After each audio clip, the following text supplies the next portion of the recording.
Overcome wasteful thoughts. An expanded tale. In a quiet village cradled by towering trees and crisscrossed by winding rivers, there lived a young woman named Anara. Her neighbors spoke of her with warmth.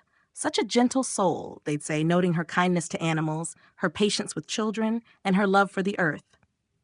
But no one saw the storm she carried inside. Every morning, before the sun crested the hills and the roosters called out the day, Anara would awaken with a knot in her chest. Her eyes would flutter open, and her mind would begin its relentless whispering. Did I close the gate? What if there's a drought again this year? What if I'm wasting my life and don't even know it? The thoughts would come like wind-blown ash, small at first, then spreading fast, blackening her clarity. She tried everything to stop them, writing, chores, even long walks by the river.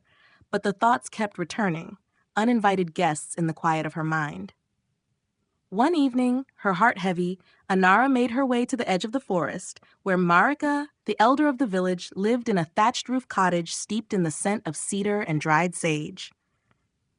Marika was a woman of few words and deep silences, known not just for her wisdom, but for the calm that seemed to ripple out from her like heat from sun-warmed stone.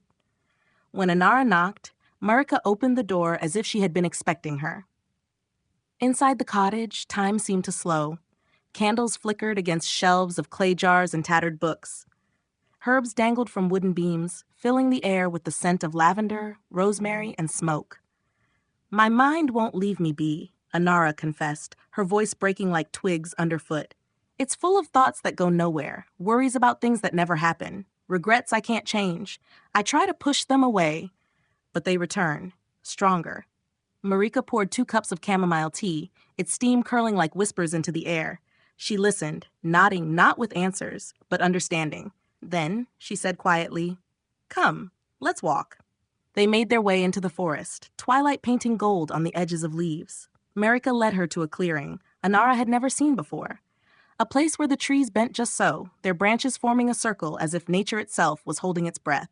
In the center was a stone, smooth and ancient like a memory made solid. "Sit," Marika said simply. They sat in silence as dusk fell. Somewhere in the distance, a thrush began to sing. "Our minds," Marika said, "are like gardens. They will grow whatever we feed them. If we give attention to every wandering worry, we invite it to root itself, but we can choose what to water." Marika taught Anara the practice of mindful breathing, not as a way to escape her thoughts, but to observe them. "Inhale through your nose, hold, and exhale through your mouth," Marika guided. "Feel the air. Be with it. When thoughts arise, don't fight them. Don't follow them. Just say, 'Ah, there you are,' and let them float by like leaves on a river." At first, Anara felt silly. Her mind protested, louder than ever. But Marika's voice was patient, anchoring her. Slowly, breath by breath, something inside Anara softened. Not disappeared, but softened. In the days that followed, Anara returned often. She practiced breathing, questioning her thoughts, and writing them down not to silence them, but to see them. Is this helpful? Is this true? Is this just fear wearing a different mask? She began to notice patterns. How fear often masqueraded as productivity, how guilt disguised itself as responsibility, and how so much of her thinking had nothing to do with the present moment at all. She learned to catch herself. When worry rose, she would pause, breathe, listen to the birds, touch the bark of a tree, look at the way sunlight scattered through water. She began to trust the present more than the phantom futures her thoughts imagined. Seasons passed. Anara's eyes grew steadier, her voice more assured.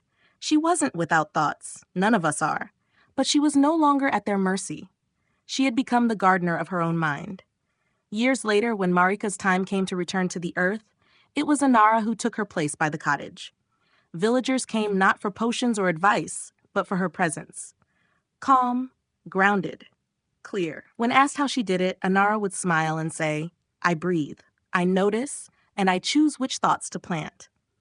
And the village, once tangled in its own worries, began to change. Not all at once, but gently, steadily, like a forest learning to bloom again.